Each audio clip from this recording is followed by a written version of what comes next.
this isn't surprising to me at all on this, but Liam Draxl said the following for Kentucky men's tennis.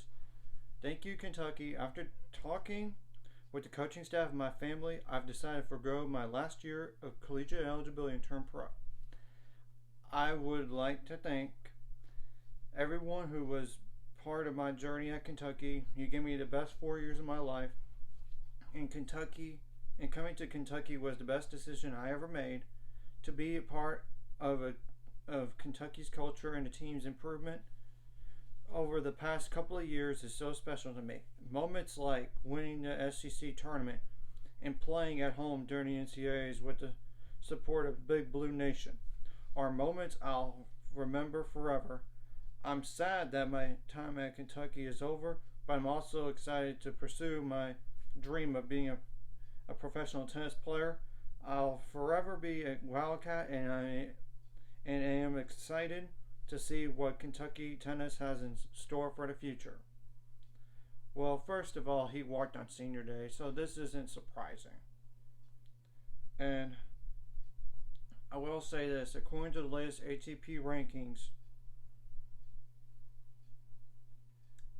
on the singles rankings, he's currently 546 in the world. I mean, 688 in doubles, but singles is where he's known more. But his career high prior to this, in the past, was like 496, and that was like September 26th of last year. So yeah, he's good enough to turn pro, and he's 21 years old. He's got a good future ahead of him and everything. But what does this mean for Kentucky as a team? Obviously, you lose your best player. He was the court one for them. I mean,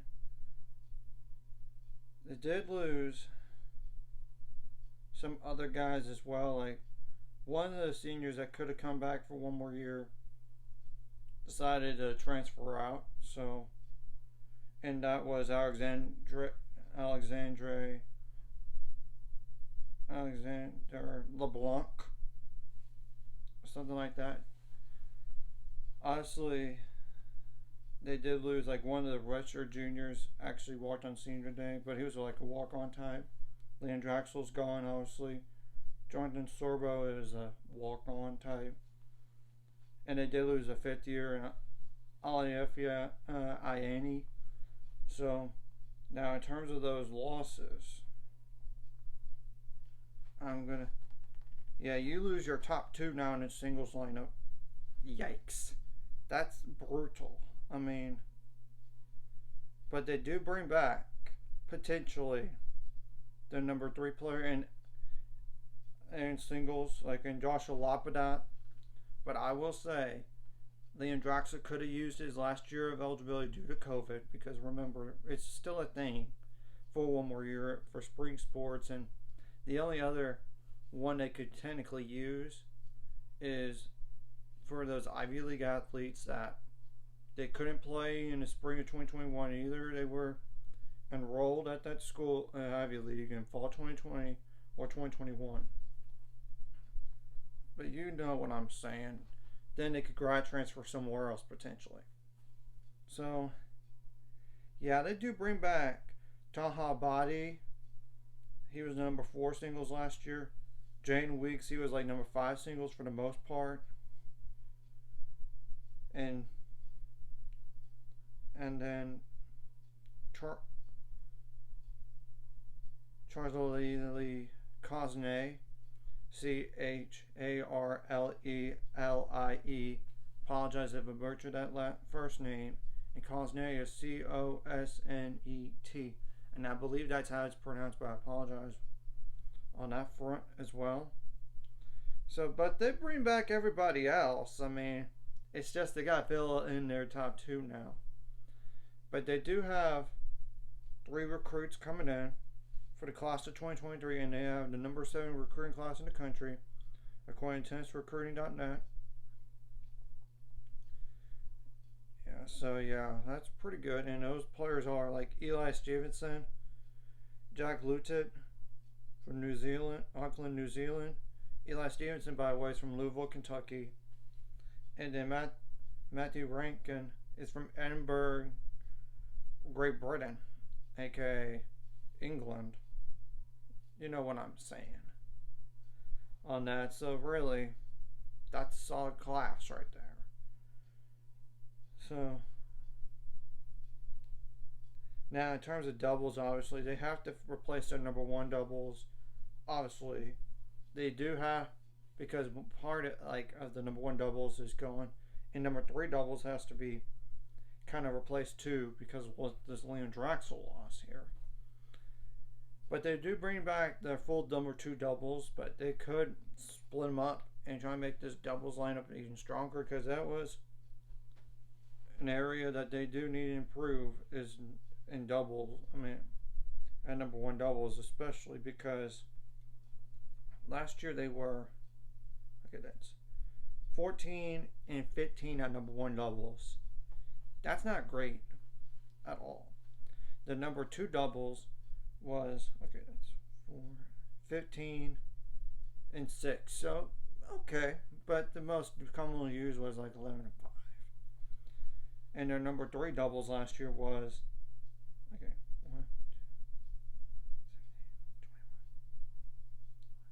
22 and 6.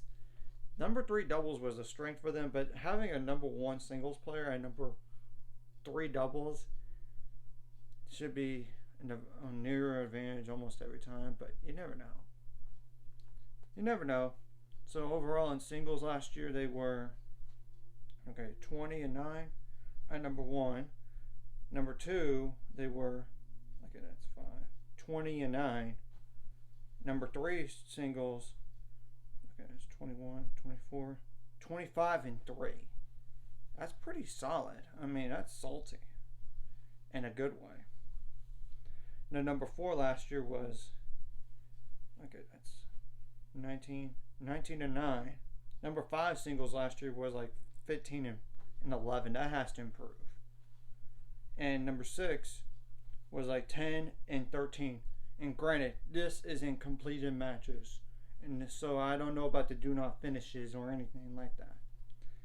And last year they were 27 and 5 overall, 9 and 3 in the SEC. And they did finish their NCAA tournament with a 4-2 loss to the eventual champs Virginia. Ironically, they played them in the championship in 2022 as well. So yeah, they just can't get over that hump, and that's just them despite winning the doubles point this past time against Virginia, and they only had one singles win. After that, it didn't matter. They just got down too early, 3-1, and couldn't recover. And like I said, they did win the SEC tournament, and it was 4-3 against Georgia last year. So yeah.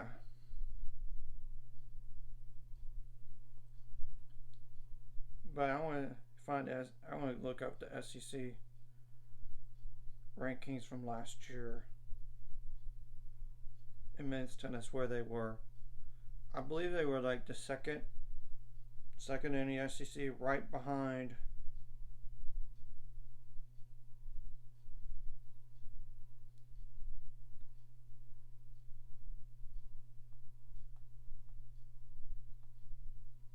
they actually were number 3 in the SEC, right behind Tennessee and Georgia.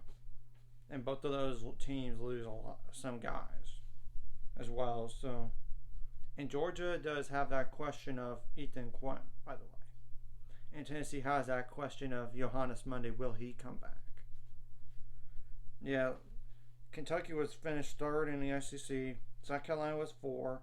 Texas A&M 5. Number 6 was Mississippi State. Number 7 was Ole Miss. Number 8 was Florida.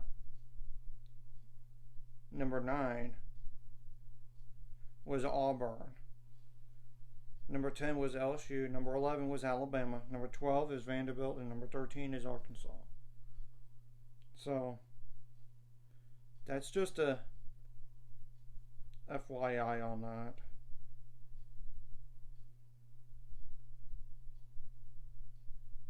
We'll have to wait and see how the SEC looks for one last time before they get Texas and Oklahoma in 2025 for the spring. I mean, because, next year, this upcoming, the 2023-2024 is the last one before Texas and Oklahoma officially join the SEC. I mean, last athletic year to do it. So, and they even defeated Tennessee in a SEC tournament match 4-3. So it was really close. So back-to-back 4-3 wins for them.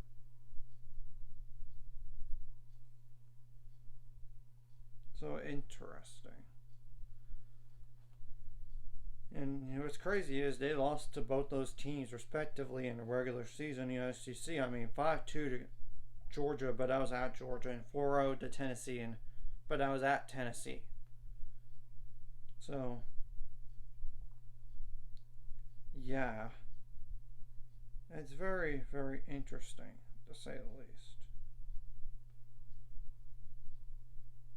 And it's going to be interesting too who's going to beat on number 1 and 2 singles for them next year. And the same thing goes for their doubles. What will their doubles lineup be? Maybe their number 2 doubles could move to number 1 and then find a new 2 and 3, but I don't know. Unless these recruits come in and show something on me. In doubles, anyways, if you like this content, like and subscribe button. See you guys later. Find subscribers. We're on the road to it. Let's go.